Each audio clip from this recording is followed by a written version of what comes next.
everyone, it's Cassie and welcome back to my channel. So today's video is going to be my February wrap-up vlog style. It's already the 13th of February and I haven't talked to you guys because I hadn't read a book or finished a book until it's currently Tuesday, and I didn't finish one until Friday, and then I've now read 4, and that was because I have done a 24-hour timer challenge video, which I'm hoping to get up soon. I've read 4 books, so my thoughts will be more in depth in that video for these specific books, but there will be other books in this vlog. The first one I read was All the Missing Girls by Megan Miranda. This girl who is from a small town, who left her small town after, or like when she went to college, but right before she went to college, her friend went missing, and that was like 10 years ago, and they still have no idea what happened to her. Now she has to go back to her hometown to help her brother with selling their dad's house. Their dad is getting older and he's in a home. They need the money to keep him in the home, so they're selling the house, and while she's there, another girl ends up going missing, and it's told in an interesting way where we start on like day 1 when she's back in her hometown, and then we fast forward to day 14. And at first I thought it was just because nothing was happening in the 14 days and they were just trying to make it seem like time passes, and it's not, just everything happens as soon as she gets there. But that's not what they were doing. That's not what she was doing. It was actually because we were going back one day each chapter or whatever, the 14 days, to reveal what happened. So that was like an interesting way to tell it, but the ending was just so unfulfilling. I hate endings like that. There's like something specific with how the twist happens that irks me to my core, but I can't say it because it's a huge spoiler. Like, I thought it was an interesting story and like the mystery was there and the way they were telling it was interesting, but the ending was not it. I ended up giving it 3 stars. I think last time I read a Megan Miranda, I said I wasn't gonna read any more of her books, but they're always on Scribd, really easy to read, and so I always just like, oh, I'll just read another one. And I had heard really good things about this one. I just saw someone put on TikTok like, one of my favorite thrillers. Not for me. So like, that's great for you, but not for me. So I'm not gonna read more of her things. Like, never say never, but it's highly unlikely. I don't need to waste my time on more of her books because, oh, another thing is she writes her characters like I think she has like not tropes, but like an outline of how to write a mystery, and every single thing is the same, just like tweaked a little bit, like girl going back to her hometown, or like misunderstood girl in her hometown, and her ex-boyfriend from high school, and her new guy that she's keeping all these secrets from, and blah blah blah. I feel like I've been reading so many mysteries in the last 6 months that follow that. Like, many of them have been hers. So anyways, that was a long one. Then I finally read The Invisible Life of Addie LaRue by V.E. Schwab. This one, if you don't know, is about a girl named Addie LaRue. It's in 1714, where she makes a deal with the gods that come out after dark, which you're not supposed to pray to. And she's been told this, but she makes a deal to live forever. But the twist is, no one will ever remember her. Like, she will meet someone, and as soon as like the door closes and they come back out, they don't know her anymore. And then finally we're in 2014 and she is finally remembered by someone, and she's like, this is world changing. Hasn't been remembered by anyone in 300 years. This is a beautiful book, and it wasn't really at all what I was expecting. I thought the fantasy aspects of it, with like the god she prays to after dark being like a way bigger part, and while he's a big part of this, I thought just the fantasy part connected to that would be bigger, but it's not. I don't know, I just thought it was a really different and cool story, and then also like heartfelt, made me cry. It was beautiful. I loved this. I'm so happy I finally read it. I was so scared to get to this. I've been putting it off for so long because people say they love it so much, and I was just like, what if I don't? But I do. I really liked it. And then I also have a fun edition. This one's just from Indigo. Pretty. And if you've been putting it off, I would recommend finally reading it because I've literally been putting it off for years. And now it's going to be one of my favorites of the whole entire year, so that's saying something. Next, I read If I Stay by Gail Forman. This is a YA contemporary with a bit of romance. We follow Mia and her family, and one day they get into a car crash. Mia wakes up, but really she's having like an out-of-body experience where she's experiencing everything that's happening while she's actually in a coma. And then we also like do flashbacks to before the accident, and she basically has to decide if she's gonna continue to live and wake up from this coma or not. I had watched the movie for this when it first came out, and I love that movie. I haven't seen it in a really long time, but it was one of my favorite movies for quite a while. It could still be one of my favorite movies. I just haven't watched it in so long. And I think because I watched that first, I like it better. I think it added things to this book that were really fun that were missing from this one. With like, if you watch the movie, there's a lot of music in it, and I really liked that. And music is a big part of this, but it's just different when you get to hear it. But they're pretty similar from what I remember with the movie. So like they did a good job with that. And this made me cry, but I wasn't surprised because the movie did, and there's a specific scene in the movie that made me cry in this. So I'm not surprised. This was one this year where I was like, I have to get to this year, or else I have to unhaul it because I've had this for years and years and years and just put it off. So I'm really happy I finally got to it. I enjoyed it. 4 stars, but I think 4 stars is probably more like nostalgia and like because I like the story, but this isn't like the most well-written masterpiece. And there was also some like language in here that was like, you can tell this was written when it was written, 2009. Like, And then finally I listened to Wrong Place, Wrong Time by Gillian McAllister, I think her name is. This one is a mystery about this woman, I think her name was Jen. She looks out her window one night and sees her son murdering someone, and then she wakes up the next morning, but it was actually the day before, and she's traveling back in time, basically assuming that something in the past hints to why her son's doing this, and this is her way of stopping it. So she keeps traveling back in time until she can fix it. I ended up enjoying this one. I think it was a fun, different twist on a mystery. It wasn't like one of my new favorites, which I thought maybe it would be, especially when it first came out, just because it was so different with like the kind of sci-fi little bit of element with the time travel. But I still enjoyed it. I thought it was fun. I give it 4 stars. So I liked the twists of this one. I guessed a little bit of the twist, but not all of it. I liked the twist. I didn't like the very end with like the resolution, but I really liked there was an epilogue at the end, and I loved that. I thought it was a really intriguing epilogue, and it really finished it on a good note. But I thought it was a good audiobook as well, so if you're looking for like a mystery audiobook, would check that out if I were you. So I read those 4 books for my 24-hour timer challenge, so I still have around half of the month to finish my TBR. These 2 were on my February TBR, so that's good. So I just have The Final Gambit and Amari and the Great Game left on my TBR. So looking pretty good for February. Don't want to jinx it, knock on wood. I'm glad I've already read 4 books. Doesn't normally happen this fast in a month. So hello, it is the 16th, but I finished this book on, I think I finished it on the 14th, on Valentine's Day.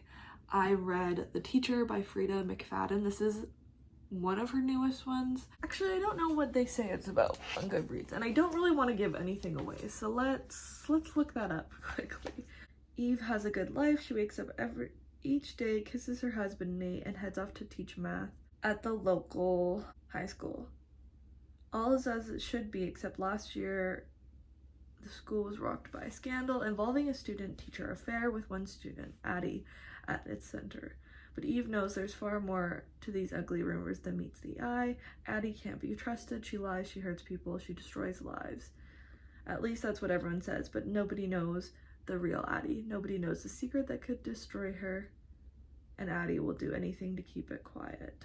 So yeah, a lot happens past that. This is my first Frida McFadden that I have read. I do have The Housemaid physically, but I'm gonna read that physically, and I just listened to the audiobook for this one, and I thought it was a really good audiobook, and I really enjoyed it, and I was surprised by most of the twists. One thing, I ended up giving it like a 4-star, 4.5, because the ending is a little bit far-fetched, but my jaw was on the floor because I was not expecting the like very last scene of it was like crazy. That and one other thing was a little bit far-fetched, but apparently that's like a very Frida McFadden thing for like parts to be far-fetched. So maybe if I read a lot of her books that would get old, and that's kind of what I was getting from other people's reviews of the teacher, that they were kind of over the far-fetchedness of the twist. I will say, and this was like a really big complaint of people because they said they didn't know what they were getting into. So trigger warning, this is like somewhat a spoiler, but like not. Trigger warning for like grooming. And if you want more in-depth trigger warnings, maybe just check those out for yourself just so I don't spoil it for everyone. Because people were like upset about that. But I think like if you read the back, you should like kind of know maybe what you're getting into. Like there is somewhat of a warning. It like will make you feel uncomfortable, obviously, because it's grooming is disgusting. There's a lot of other ones to do with that, but I don't want to give away everything, so that anything adjacent to that is a trigger for you. Check out more triggers. Probably don't check out this book. But I just don't want to spoil it for everyone. Overall, thought it was a good book. Alright, so I finished another book yesterday. It's the 17th. I almost just dropped my iPad. It is Saturday the 17th, and I finished another book yesterday. And that was The Stone Maidens. I keep forgetting the full name of the author. Let's check. Lloyd Devereaux Richards, I think. This author went viral on TikTok. I ended up enjoying this one. The only real complaint I have about it is there are so many details in it. And that could also like not be a complaint. It was just like a lot of information, and I felt like I didn't personally absorb it all. And I don't know if you needed to, or if it was just like kind of cool information for some of it. I don't know. So that was like my only real thing. I didn't love the twist, because what the twist was one of the things that I don't tend to like love as a twist. But overall, I thought this book was good. I'm gonna give it like 3.5. I'm excited to continue the series. I filmed my March TBR earlier today, and I put the second book on my TBR for March, so in my March vlog you will see me talking about that one as well. So yeah, I don't have like that much to say. It's very like a Bones-esque book. We follow a forensic anthropologist who is investigating like this string of murders with the FBI, and she doesn't like mind bending the rules to get the killer caught. And it's kind of like a boys club where she works, and so she's constantly having to like prove herself. And there's also like a tiny bit of a romance in this one as well, so I'm interested to see if that continues into the second one, because we follow the same forensic anthropologist in the second one. So we will see. This was like a fun, easy audiobook. Just read it on Scribd, and that's what I'm gonna do with the second one. So yeah, 3.5. Hi guys, it is the 22nd now, and I've officially finished another book. So I figured I should come on here and talk to you guys. So I finished Amari and the Great Game by B.B. Alston. This is the sequel to Amari and the Night Brothers. It's a middle grade fantasy series where we have our main character, Amari Peters, who is in the normal world. Her brother has gone missing, and since she's not from a great area, a lot of people are thinking, the people around her are thinking that maybe he just got into some bad situations. She doesn't believe that that happened to her brother. And then one day she finds a suitcase in like a closet or under a bed or something, I can't remember, which is a nomination for the, I can't remember, it's like the Bureau of Supernatural Affairs or something like that, which opens up the whole supernatural world to Amari that she had no idea about.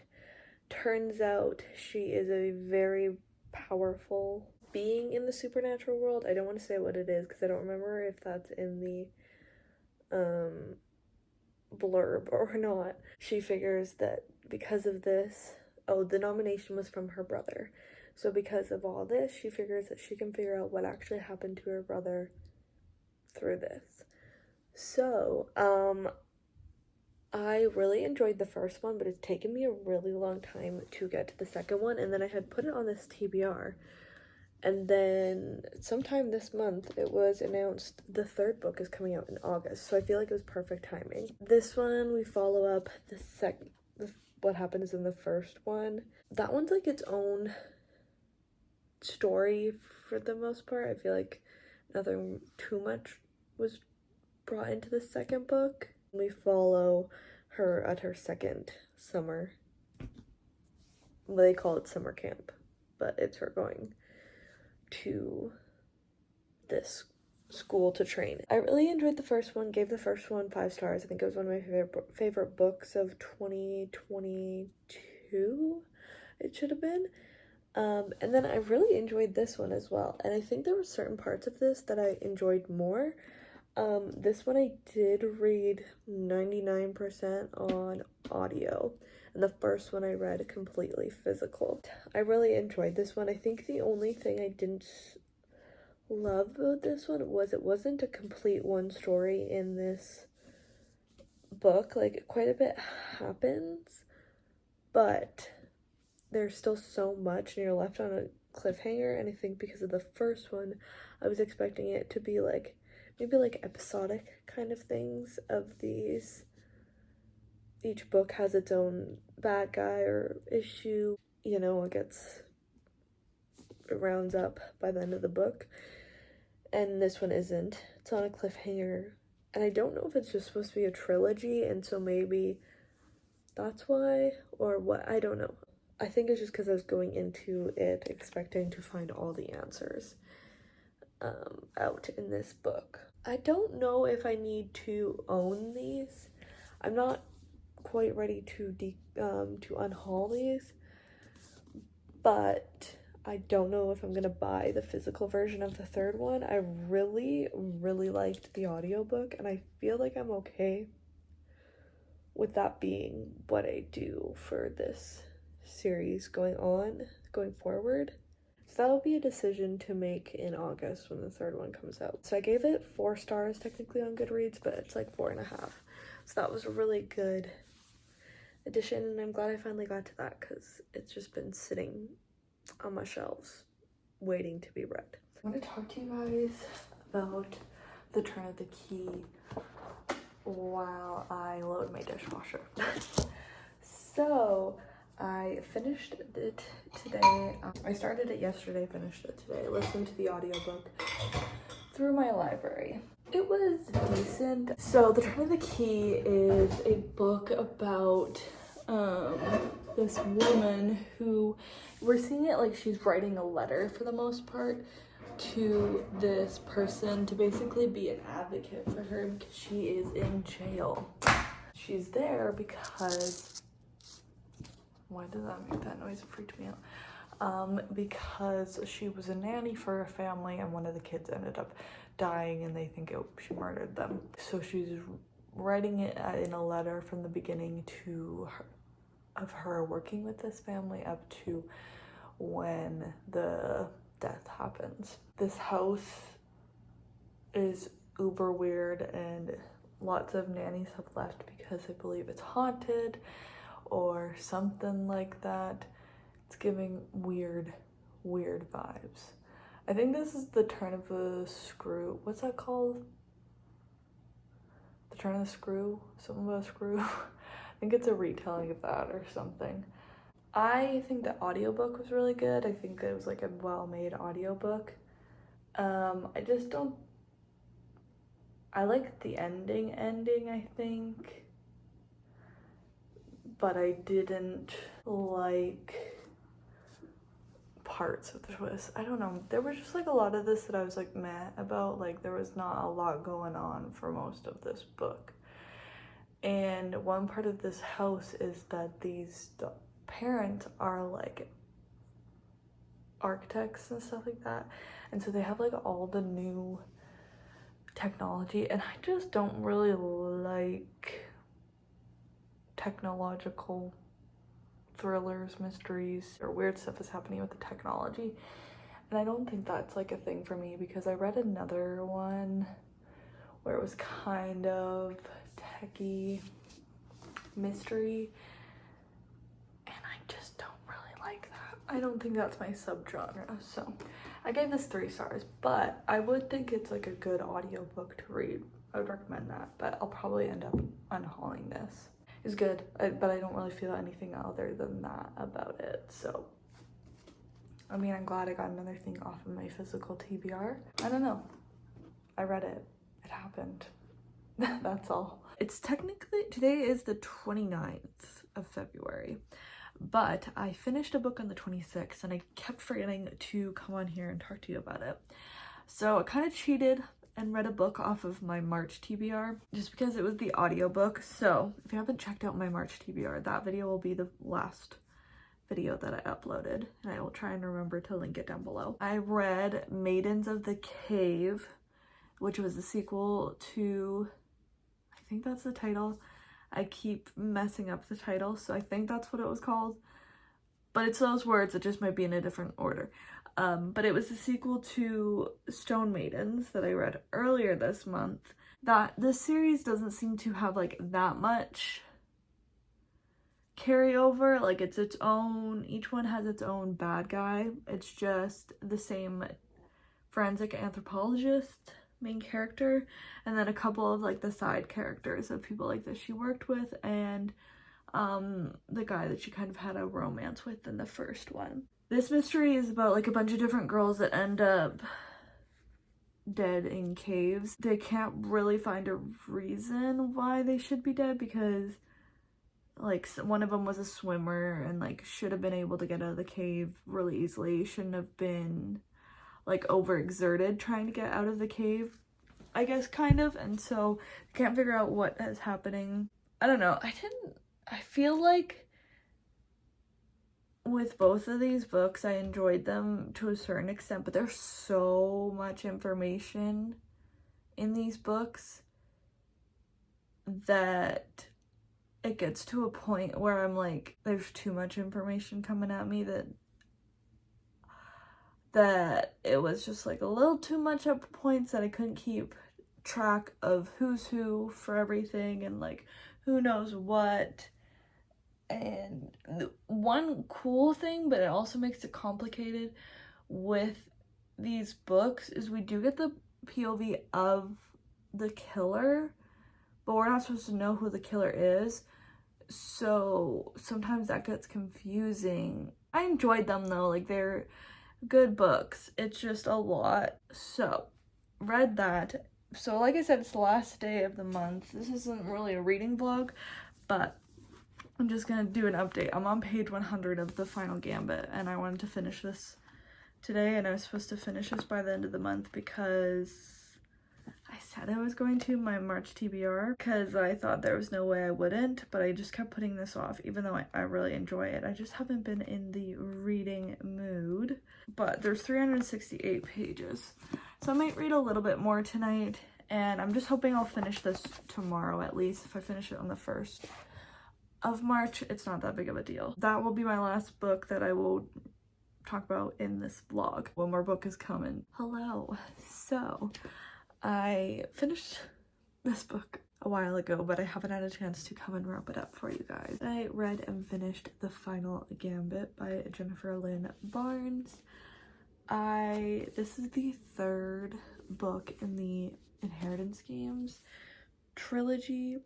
Now, I think there's more books, but I think they focus on the Hawthorne boys, whereas this is closing out the main trilogy that's focusing on Avery. If you don't know what this one is about, it is a YA mystery series where we have our regular girl named Avery Grams who gets notified one day that she's in the will of a billionaire, Tobias Hawthorne, but she has to go to his house to find out what she inherited. So she does that, and when she gets there, she finds out she's inherited everything, and he basically has cut everyone in his family completely off.